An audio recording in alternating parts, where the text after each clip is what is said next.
स्वागत है बच्चों आप सभी का अपने YouTube चैनल एडुकेट एकेडमी में। मैं गौतम सर और आज का जो हमारा टॉपिक है वो क्लास 12th के लिए पॉलिटिकल साइंस से जो हमारे चैप्टर का नेम है बेटा वो है हमारा न्यू सेंटर्स ऑफ पावर। ये इसका नेम चेंज होकर क्या बन गया हमारा न्यू सेंटर्स ऑफ पावर, जिसे हम क्या कहते हैं सत्ता के नए केंद्र। ठीक है,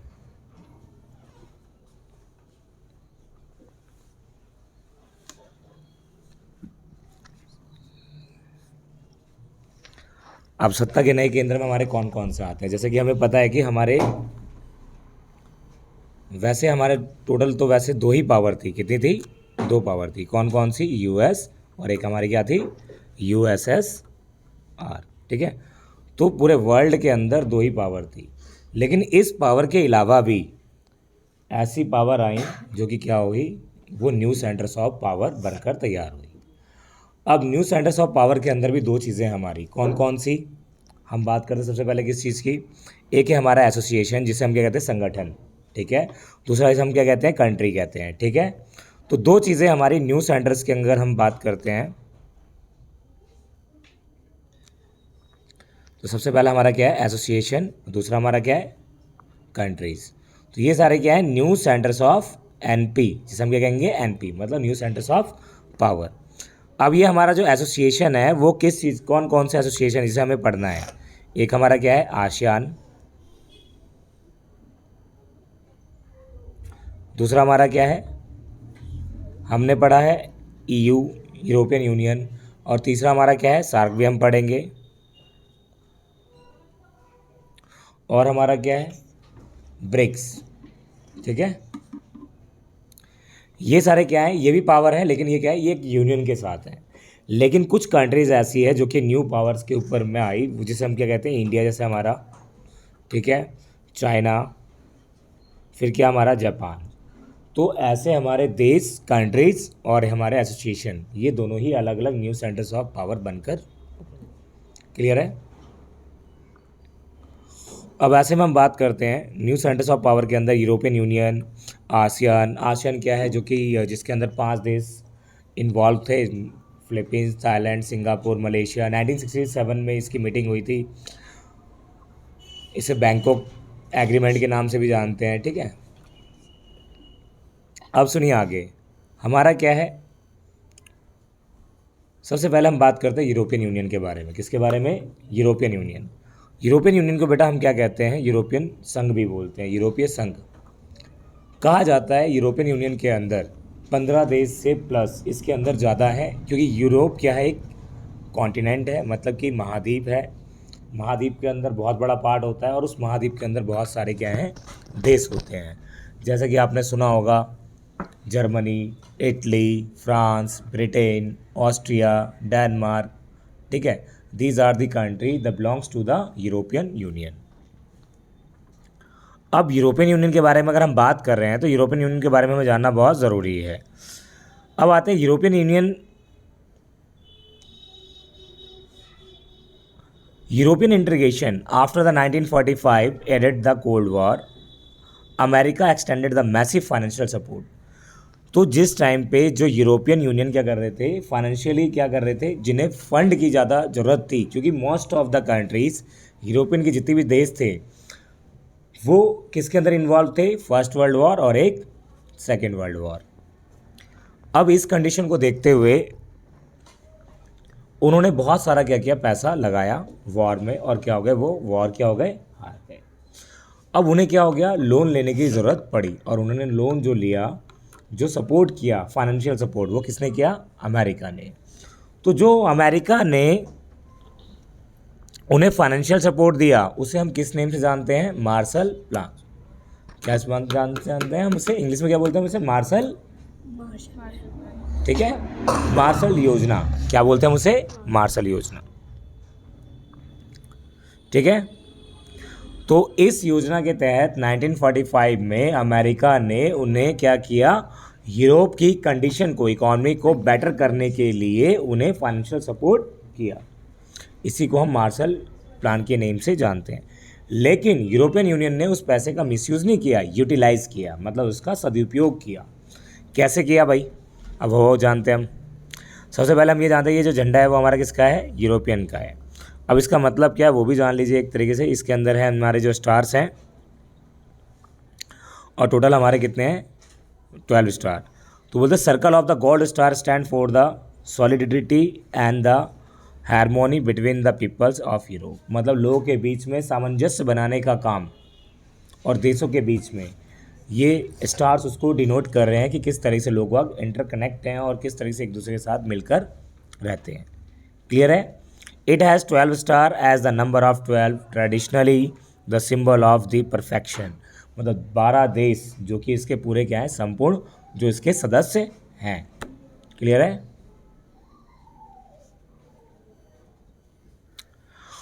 अब इन्होंने इस पैसे को कहाँ कहाँ पे यूज़ किया, किसने, यूरोपियन यूनियन ने। सबसे पहले इन्होंने क्या बनाया, यूरोपियन इकोनॉमिक कॉरपोरेशन। क्या बनाया बेटा, यूरोपियन इकोनॉमिक कॉरपोरेशन। इस्टेब्लिश किया कब, 1948 में। यूरोपियन इकोनॉमिक मतलब कि आता है हमारा यूरोप आर्थिक संगठन, 1948 में बनाया इन्होंने।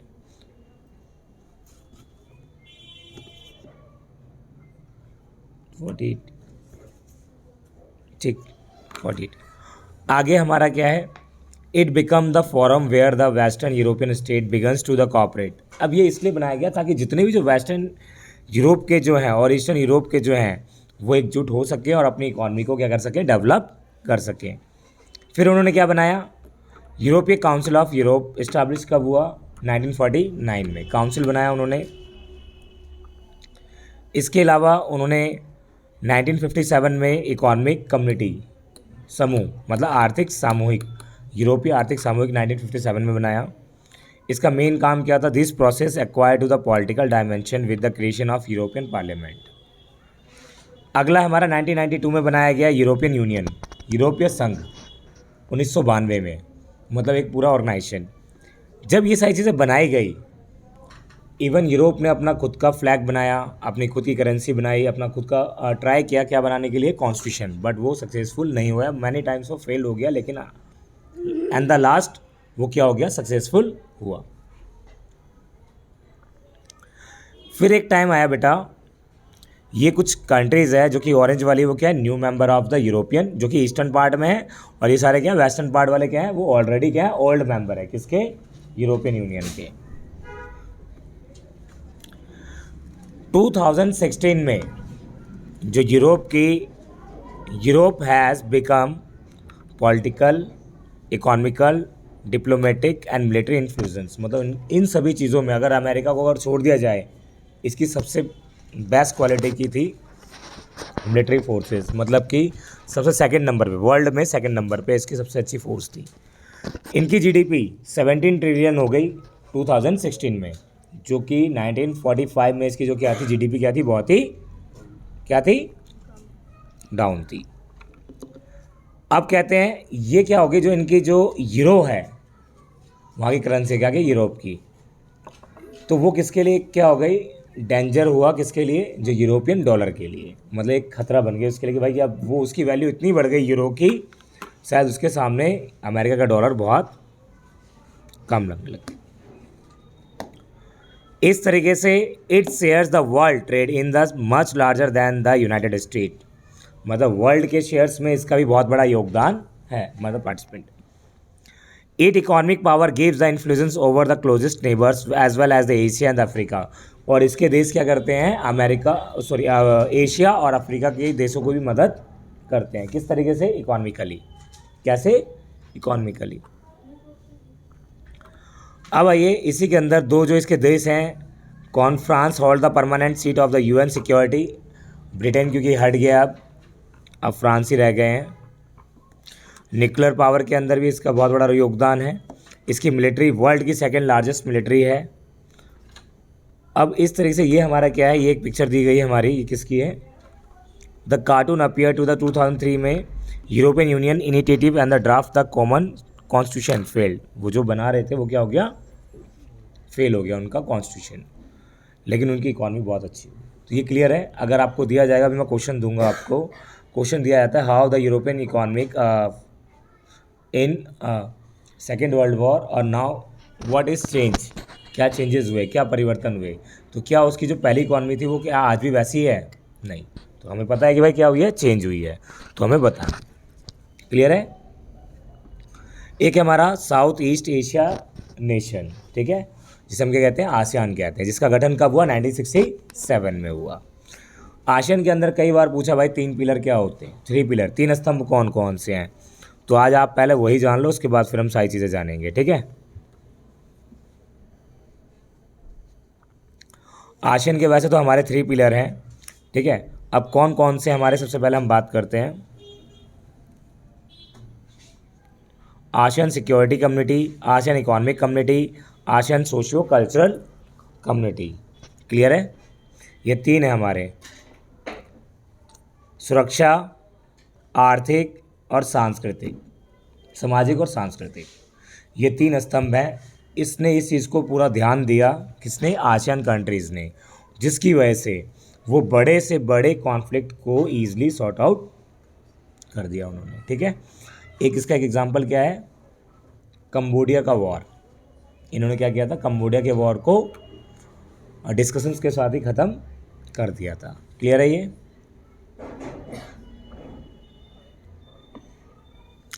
That is the flag of ASEAN. ये क्या है, आसियान का ही फ्लैग है, जिसके अंदर क्या है, 10 धान की बालियां हैं, पैडी।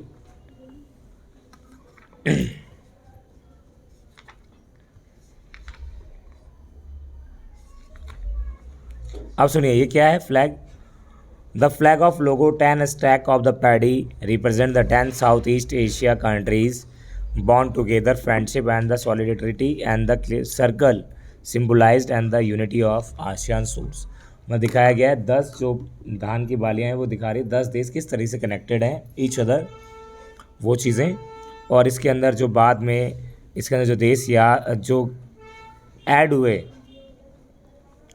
वो हुए हमारे कौन, दारुसलाम, वियतनाम, ये कुछ देश हैं जो कि इसके अंदर बाद में क्या हो गए, ऐड हो गए। तो ये हमारे जो देश हैं वो आप यहाँ पे देख सकते हो। क्लियर है? अगला, आसियान का मेन मोटिव क्या है बेटा। एक पूछा जाता है कि आसियान का मेन मोटिव है क्या। 5 देश तो इसमें शुरू से इससे हुए थे। इसका मेन रीज़न क्या है, एक छोटी सी डेफिनेशन के अंदर आपको बताता हूँ मैं कि इसे हम क्या कहते हैं, ये बना क्यों आसियान। सबसे पहला काम क्या है इसका, the secondary objective was a promote the regional piece. मतलब पीस को क्या करना, मेंटेन करना, शांति को बनाए रखना, और stability of based on the rule of law, मतलब रूल्स के अकॉर्डिंग इसको चलाना। क्लियर है?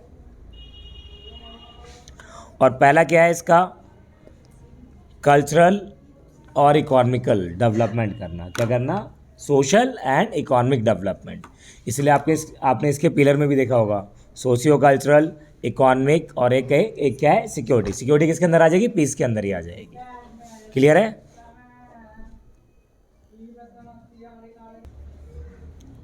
तो ये तो हमारा क्लियर हो गया। तो इसका मेन ऑब्जेक्टिव हमारे समझ में आ गया, पीस, कल्चरल और इकोनॉमिक को क्या करना, इंक्रीज करना, ठीक है, बढ़ावा देना। इसके अलावा आसियान के हमने 3 पिलर बताए। आसियान का एक ऑब्जेक्टिव था, उसका एक एजेंडा था कि 2020 के अंदर 2020 के अंदर सबसे वर्ल्ड की सबसे बड़ी इकॉनमी बनना। मोस्ट ऑफ जो इसके अंदर जितने भी देश हैं वो सारे क्या है, टापू वाले एरिया हैं, मतलब आइलैंड वाले हैं जो समुद्र से, और उनकी इकॉनमी क्या है, दूसरे देशों की सारे ही चलती है। कैसे, क्योंकि वहाँ पर लोग अब जाते हैं हॉलीडे एंजॉय करने के लिए, जिसकी वजह से वहाँ पे उनके देश की इकॉनमी चलती है, अदरवाइज़ वहाँ की कोई भी ऐसी कुछ खासियत नहीं। ठीक है, अब खासियत क्या है, वो समुद्र के किनारे वैसा हुआ, इसीलिए लोग वहाँ पे रिलैक्सेशन के लिए जाते हैं। तो ऐसे हमारा इंडोनेशिया, सिंगापुर, थाईलैंड आपने सुना होगा, मोस्ट ऑफ लोग जो जाते हैं यहीं पे जाते हैं। अगला एक है हमारा ARF, आसियान रीजनल फोरम। क्या है, ARF, विच वॉज एस्टाब्लिश्ड। पूछा जाता है 1 नंबर में, 1994 में, जिस टाइम मेरा जन्म हुआ उसी दिन ये आसियान रीजनल फोरम बना था। ठीक है, अब चलिए भाई, एक फ़ोटो आई थी, ये हमारी ईस्ट एशिया नेशन। ये फ़ोटो किसकी ओर संकेत कर रहा है, ये दिखाया जा रहा है, ये कौन है बीच में जो है, वो क्या है, हमारे प्रधानमंत्री रहे हैं देश के, क्या नाम था उनका, डॉक्टर मनमोहन सिंह, जिन्होंने लुक ईस्ट की ओर ध्यान देने की बात कही थी, मतलब पूर्व की ओर चलो की नीति थी। ठीक है, क्या थी ये, पूर्व की ओर चलो नीति। क्लियर है ये देखो आसियान का एक मीटिंग हुई थी, उसके अंदर हमारे भारत के प्रधानमंत्री नरेंद्र मोदी जी भी हैं। 2018 में जो मीटिंग हुई थी ये वहाँ की है, ठीक है, जिसके अंदर सारे देश मिले थे। इसके बाद हमारा आसियान क्लियर है, कर लोगे, हो जाएगा। 3 पिलर क्लियर है, ऑब्जेक्टिव क्लियर है, कोई डाउट इसमें अभी नहीं। अब हम बात करेंगे राइज ऑफ चाइना इकॉनमी। किसके बारे में, चाइना की इकॉनमी जो आज आपको लग रही है वो उसकी कमांडेड इकॉनमी से बिल्कुल ही डिफरेंट थी, क्योंकि पहले जो रूल्स था किसका था, माओइस्ट का था और किंग का भी था। लेकिन वहाँ पे वो दोनों का ना चलने के बाद क्या हुआ, वहाँ के चाओ एन जो लाई थे लीडर 1970s में, उन्होंने क्या किया, बहुत तगड़ी। चाइना क्या सोच रहा था कि उनकी जो प्रोडक्शन होती है वो उसी से अपना क्या कर लेगी, डेवलपमेंट कर लेगी। लेकिन प्रोडक्शन इतना नहीं हुआ कि जो लोगों के एस्पिरेशन और नीड्स को फुलफिल कर सके। उनकी टेक्नोलॉजी के मामले में बिल्कुल जीरो थे। तो इस सिचुएशन को देखते हुए चाइना के जो लीडर थे, जिन्होंने क्या किया, अमेरिका के साथ क्या कर लिया, पैचअप किया, और उन्हें फाइनेंशियल सपोर्ट मिली। और उसके बाद चाइना ने FTA चलाया। क्या चलाया, FTA, फ्री ट्रेड एरिया। इसके ज़रिए उन्होंने क्या किया, वर्ल्ड को अपने व्यापार से कनेक्ट कर लिया। और उसके बाद कुछ समय बाद उन्होंने सेज चलाया। क्या चलाया, सेज। उन्होंने इंडस्ट्रियल और एग्रीकल्चर का दोनों का क्या कर दिया, प्राइवेटेशन कर दिया। क्या कर दिया, प्राइवेटेशन। प्राइवेटेशन का मतलब ये होता है अगर आपको ज़्यादा लाभ कमाना है तो आप प्राइवेटेशन कर दो, और इससे क्या होता है, इंडिविजुअली किसी को लाभ हो सकता है, और लाभ होगा तो क्या होगा, वो टैक्स देगा। एग्जाम्पल क्या है, आपने देखा होगा अंबानी जी का, इतने पैसे खर्च किए, कोई गया उसके अंदर, ED वाले कोई भी गए, इनकम टैक्स वाले कोई भी गए, नहीं गए ना रेड मारने, नहीं। केजरीवाल के पास कितनी जल्दी चल गए। तो ये क्या है, उसके पास सारा प्रूफ है, वो टैक्स देता है, उसके बाद वाइट मनी है, उसका कुछ भी नहीं हो सकता। और होगा भी क्यों, जो वाइट करेगा काम उसको, आप करोड़ों रुपए कमाओ, कोई दिक्कत नहीं है सरकार को, लेकिन बस सरकार को ये दिखाओ कि आप ये पैसा ला कहाँ से रहे हो। ठीक है, समझ गए। आप करोड़पति, वो क्या कहते हैं, मोदी से भी अमीर बन जाओ, उससे मतलब नहीं है, मुकेश अंबानी, बस ये है कि जो भी आप कमाओ उसको दिखाना पड़ेगा। और मुकेश अंबानी ये शुरू से कर रहे हैं इसलिए। और हम छोटे लोग क्या होते हैं और छोटे हो जाते हैं, क्यों, कोई हम सोचते हैं इतना बड़ा नहीं कर पाएंगे। वो डेली एक नई कंपनी बना रहा है, डेली कब्जा कर रखा है। तो चाइना के अंदर जो थी हमारी जो इकॉनमी थी वो उतनी ज़्यादा खास नहीं थी। जो पहले पर कैपिटल इनकम इतना था उनका 5 से 6% था। अब आते धीरे धीरे, ये जो हमारा क्या है, वर्ल्ड की इकॉनमी के अकॉर्डिंग दिखाया गया है कि चाइना किस तरीके से वर्ल्ड के ऊपर अपनी इकॉनमी की छाप छोड़ता जा रहा है। ठीक है, अब आते हैं हम इसमें बात करते हैं सेज को चलाने के बाद। सेज क्या होता है, स्पेशल इकोनॉमिक जोन। ठीक है, ये हमारा, ये माओइस्ट का रूल, और ये क्या है हमारा,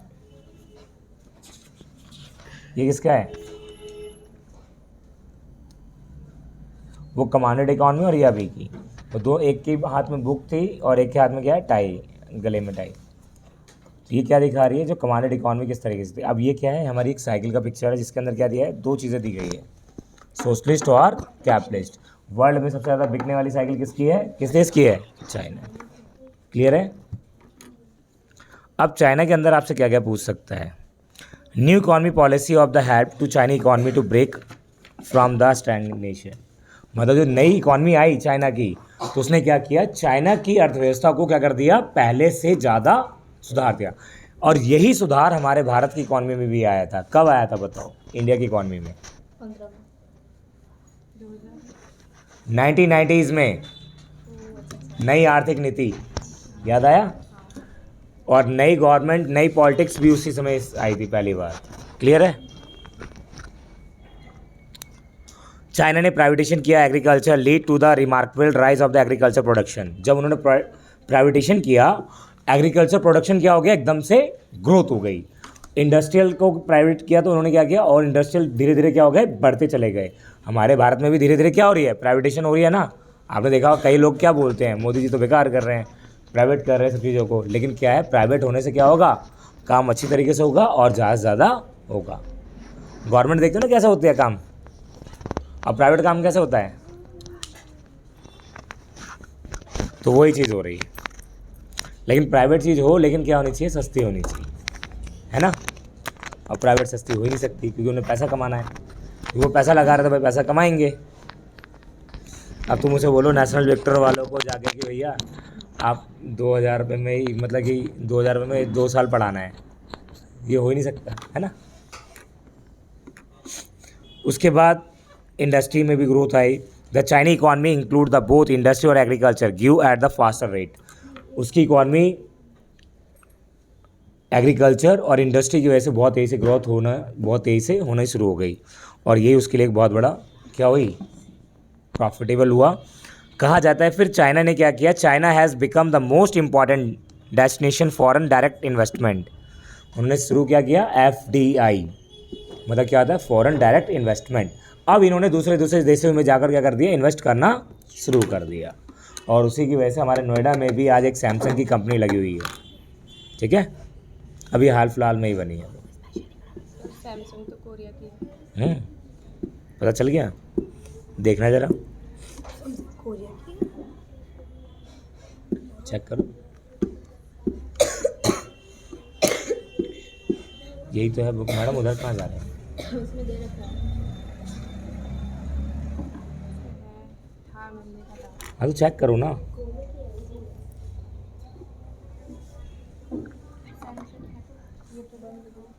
ये रहा सैमसंग LG ठीक, Hyundai।